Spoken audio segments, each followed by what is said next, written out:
Gentlemen, welcome back to the Shop Treat Especial. Today in the voice, scabby, but is it scabby enough? Old, hardened rail. We are gonna make a thing. If and you clicked on the thumbnail, you very likely already know that it's gonna be an axe head, specifically a hatchet head minus the bored hole. Normally when I don't bore the hole, I blame the wife, but in this case I blame the fellow who did the modeling. There is no bore hole in this, so we're just gonna quickly go through some new devilry.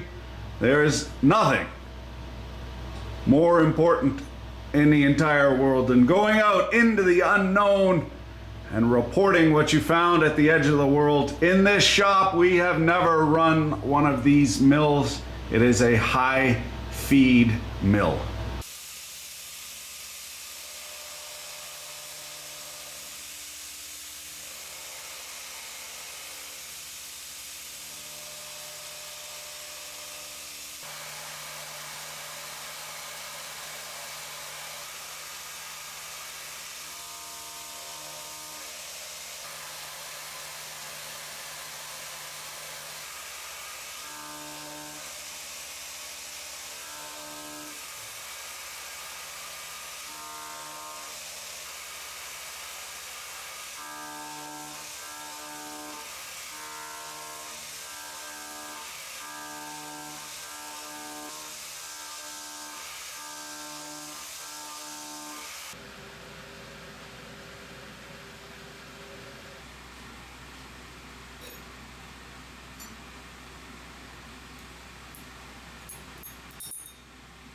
Skip with me now through the proscenium arch. Holy old fuck, this thing's a killing machine. Cost you an arm and a dick, but with the high feed mill, opposite the strategy of the typical milling tragedy, that is the bigger chungus end taking a bigger chip, slow and low. This one, whisper cuts fast as fuck. Through spindle air blast, comes out beside the tool, evacuates those chips. Travels 366 inches per minute. Spin them a thing in 4,500 ripums. A depth of cut, this is the trick. Depth of cut of only 18 thou. 3-4% of the diameter with a step over of 100% of the diameter. Speed of the tool on that high alloy, hard, work hardened rail. Ridiculous. 1,200 surface feet per minute. I dialed it back because of the poor fixturing. Right around 750 feet per minute. Now we got our stonk. I was going to face mill that, no longer. 3 minutes and the difference, there's no point. And I was also going to take off extraneous material with the face mill. I don't see any point. We're going to use the high feed mill to do it all. Got the dick in the vise bucked off for the 5-axis twist at the top so we get enough wide travel. Hopefully it's getting late in the day on account of confusion. 360 motherfucker, wouldn't post, wouldn't do this, wouldn't stock to the mothership. I even had to spend some of my Autodesk Cloud credits. You can't make this shit up. And son of a bleaching thing doesn't have enough wide travel. We're gonna have to cheat that a little bit. It's 5.3 inches in the girth. And it appears as though we don't have enough here. Might end up turning this sidewards, but not tonight. No fusion for the money, can't be beat. Tough to get good operators, so. See that there? The problem is, it's doing a flippy floppy instead of a barrel roll. Should be doing one of these. And instead, it's doing one of these.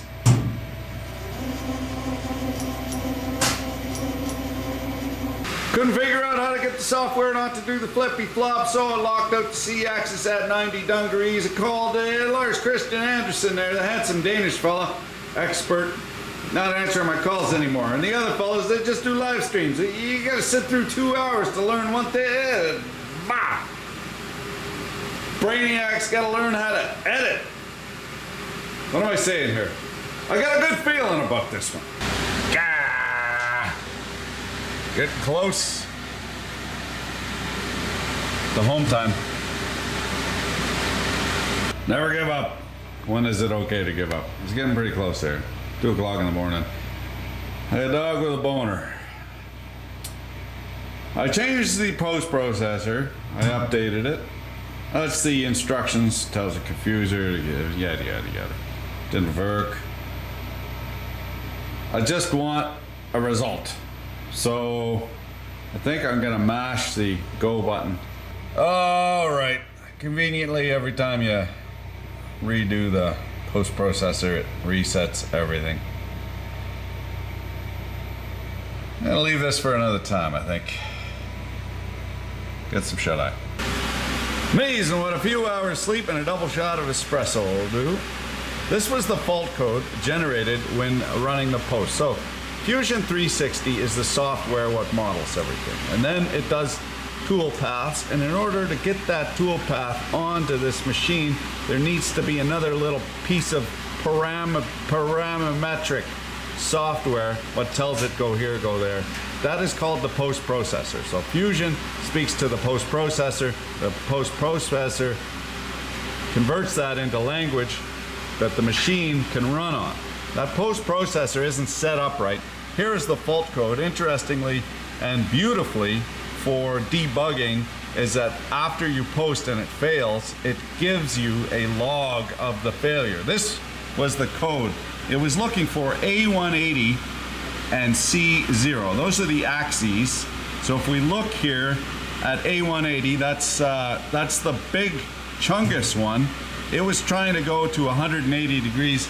By the light of the moon, we count ourselves lucky that it didn't post, because it would have tried to go straight through the table. It's sitting at 90 here. To get to 180, it's gotta go bango. So I'm glad it stopped. I'm gonna show you a little trick here. What for subverting software. In an electro-hydraulic, electromechanical system, you got a component not working. What do? Snippy, snip, snip. You cut it out, shunt it, jumper it out. In a software system, we do the same thing. The software ain't working, the ones and zeros. We are going to do what the software won't do. That is, do the flippy floppy manually. So I've broken up the program. Instead of one program, now it's 2 programs with 2 different work offsets, and I will manually move the workpiece. Yeah, getting going in there. Carefully, carefully. The confuser needs to know where the workpiece is so it can do its dingle-dancing in the right spot. If you don't program in this G54 and G55 right off that, nothing's gonna work. You absolutely, well, the confuser needs to know where the workpiece is.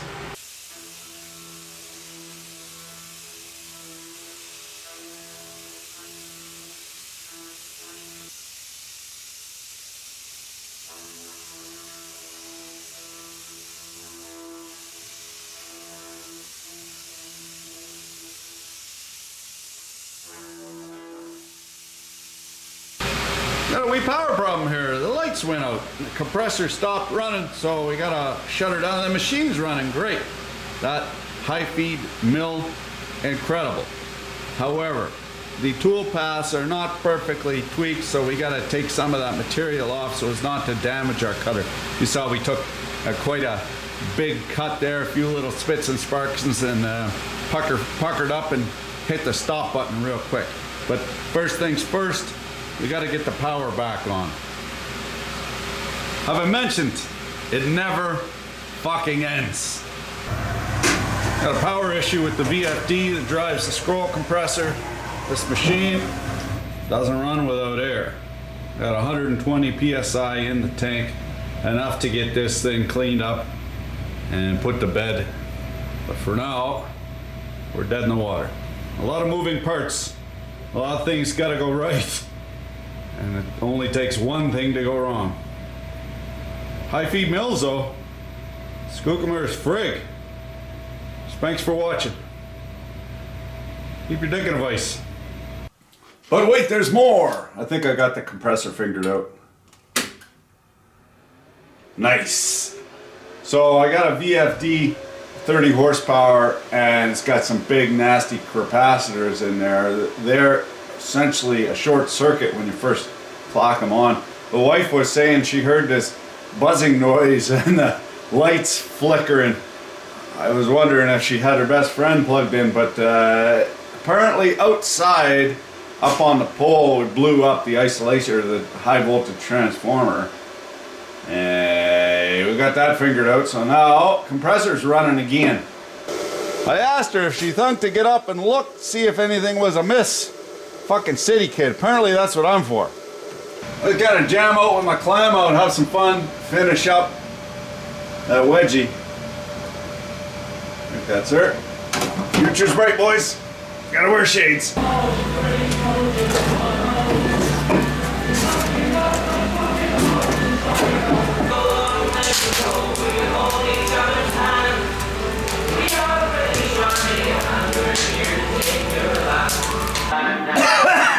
COVID.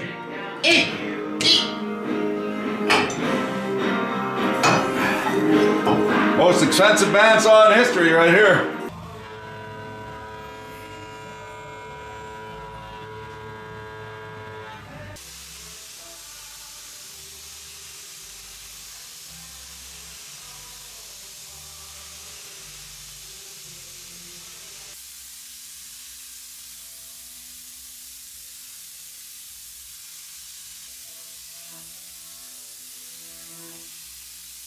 Yeah! That high feed mill dancing around so quick, quite sketchy. Something goes wrong, it goes wrong in a hurry. I managed to catch this one, took a heavy cut over this side, tweaked the workpiece in the vise, and I see there is a problem. Here's the center of the web. Should coincide with the center of the axe head. It doesn't. Why is that? Because when I did the work offset G54, I did the center of this web, but when I rotate the A-axis, the center of the web isn't necessarily the center of the vise. And because I'm doing it manually, the confuser doesn't automatically account for that. So what I gotta do is I gotta measure how far off this center line is, and then when I go to do the obverse, I just put in that offset to make sure that the center lines line up.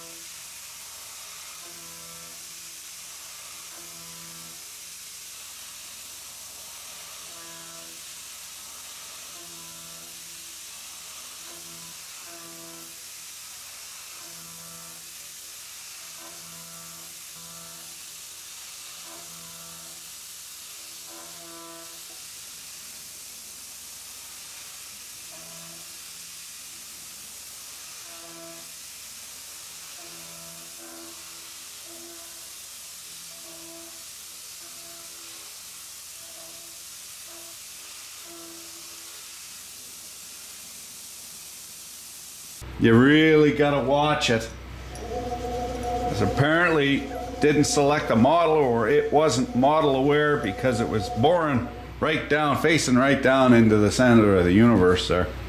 So missed on that one. And also got some funky shit happening there.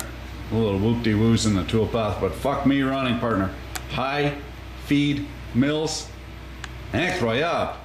We'll have another kick at the CAD in a future iteration. We're going to change the design a little bit, and the reason I'm using the 5-axis is because we're building up to it. I don't need to do it for the prototype. Of course, I'd be far better off just using the vise and then flipping it, but I'm doing it not for no reason. So thanks for watching. Keep your dick in a vise.